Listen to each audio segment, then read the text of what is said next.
अपने घर में अपनी बेटी काजल और बड़ी बहू किरण के साथ छोटी बहू रूही के आने का इंतजार कर रही थी। मम्मी जी, आखिर कब तक क्यों इस तरह आप अपनी आंखें दरवाजे पर गड़ाई बैठेंगी? अरे आ जाएगी देवरानी जी। हाँ माँ, भाभी बिल्कुल सही बोल रही है। देखो सुबह के 4 बज रहे हैं, थोड़ा सा रेस्ट कर लो। अगर रेस्ट नहीं किया तो खामखा बीमार पड़ जाओगी। फिर करवाते रहना अपनी नई बहू से सेवा। अरे सुबह के 4 बज रहे हैं, तभी तो घर के दरवाजे पर अपनी नजर गड़ाए बैठी हूँ। बहू किसी भी टाइम आती होगी।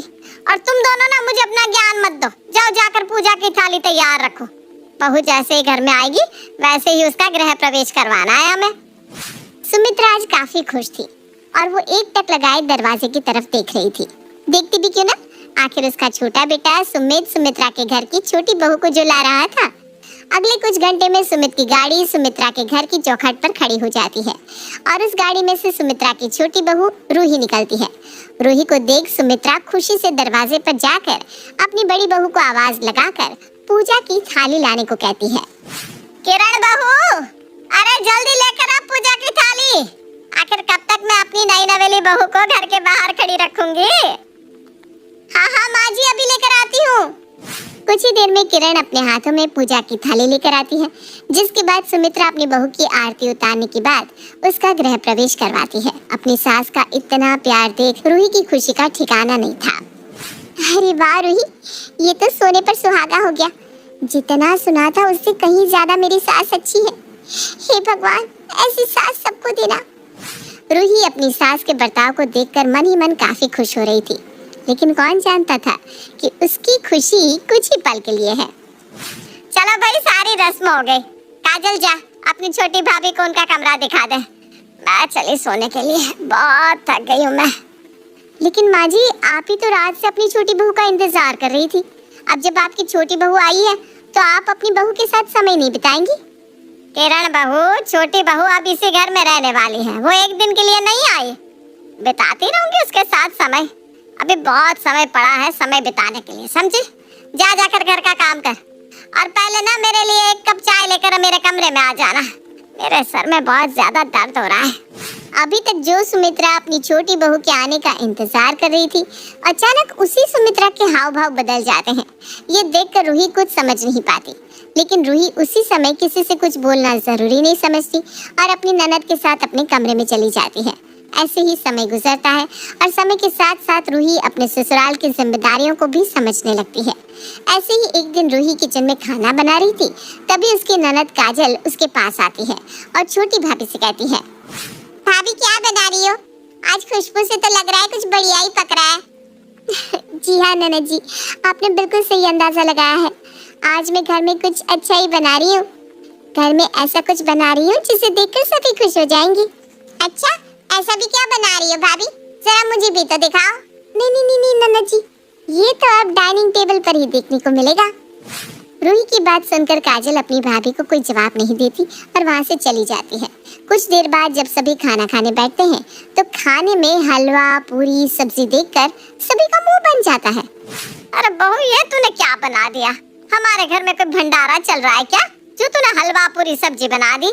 नहीं माँ जी, भंडारा तो नहीं है, लेकिन मैं जब से यहाँ आई हूँ कुछ अच्छा नहीं बना, इसलिए मैंने सोचा कि क्यों ना आज ये बनाकर सभी का दिल जीत लिया जाए। किरण बहू, लगता है तूने छोटी बहू को कुछ समझाया नहीं है, तभी छोटी बहू ना समझी कर रही है। क्या मैं सही बोल रही हूँ ना? तूने बहू को कुछ नहीं बताया ना? वो माँ जी, मुझे टाइम ही नहीं मिला बताने का।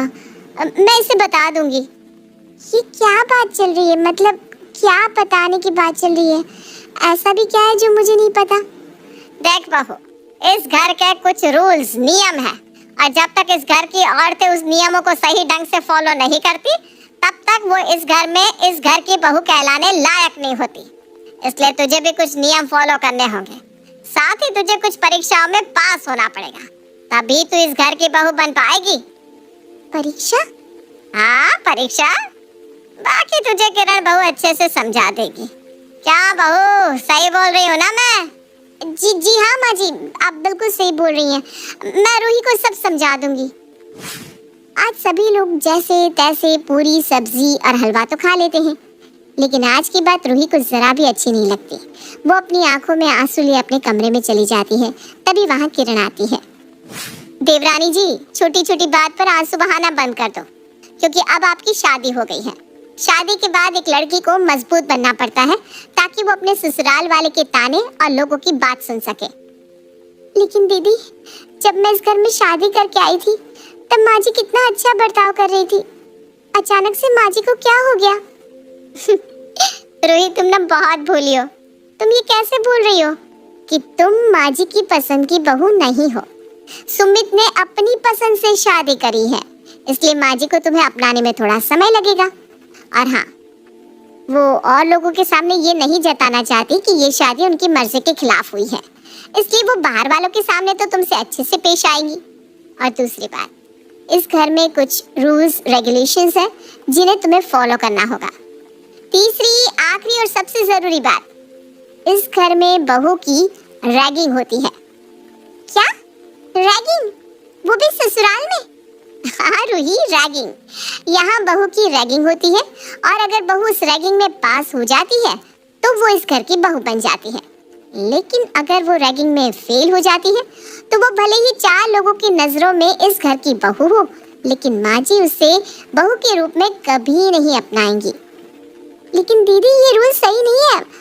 मतलब रैगिंग कॉलेज की हो, स्कूल की हो या ससुराल की, ये सही नहीं है। तुम सही कह रही हो रूही, लेकिन तुम्हें रैगिंग को तो पास करना ही होगा, क्योंकि तुम्हारे पास दूसरा और कोई ऑप्शन नहीं है। और मुझे माफ करना, तुम्हारी रैगिंग मैं भी करूंगी, क्योंकि मैं जब इस घर में शादी करके आई थी तब माँ जी ने मेरी भी रैगिंग करी थी। सोचो, मैं तो माँ जी की पसंद की बहू हूँ, तब माँ जी ने मुझे नहीं छोड़ा तो वो तुम्हें कैसे छोड़ देंगी? जबकि तुम तो माँ जी की पसंद हो ही नहीं। तुम्हारी शादी तो सुमित की वजह से माँ जी को मजबूरन करवानी पड़ी। इतना बोलकर किरण वहां से चली जाती है। वही रूही अब अपने घर की सारी बात समझ जाती है कि आखिर उसकी सास उससे ढंग से बात क्यों नहीं कर रही थी। साथ ही उसकी सास का बर्ताव इतना बदला बदला सा क्यों था। इसका कारण कोई और नहीं बल्कि सुमित और रूही की लव मैरिज थी।